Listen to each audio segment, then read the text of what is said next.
لە ئێستادا وەزیری نەوتی ئیتیحادی سکاڵایەکی تۆمار کردووە لە دژی وەزیری سامانە سروشتیەکانی هەرێمی کوردستان لەسەر ئەو نەوتەی کە هەناردە ئەکرێت کە بە قەناعەتی ئەوان کە ئەو نەوتە بە پێی مادەی 111 دەسوور و بە پێی مادەی 112 دەسوور جۆرێکە لە مخالفە یاسایی بۆیە ئەمڕۆ محکەمەی ئیتیحادی جەولە یەکەمی خۆی کردووە دانیشتنی خۆی سازداوە بە ئامادەبوونی سەرجەم ئەندامەکانی و لە محکەمەکە گرنگیەکەی خاڵێک بووە کە وەزیری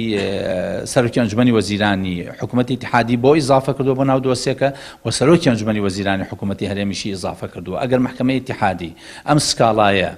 یەکلا بکاتۆ بەو ئاڕاستەی کەوا حکوومەتی هەرێم نابێت نەوت هەناردەی دەرەوە بکە ئەوە حکوومەتی هەرێم لە حاڵەتی ئێستادا ناتوانێت هیچ بڕانەوتێک هەناردەی دەرەوە بکە و بڕی ئەو قەرزانەی و ئەو کۆمپانیانەی کەوا گرێبەستی لەگەڵ کردوون سکاڵای لەسەر تۆمارەکەن و هەرێمی کوردستان ڕوبەڕووی خەتەرناکترین دۆسیە بێتەوە لە ئێستادا.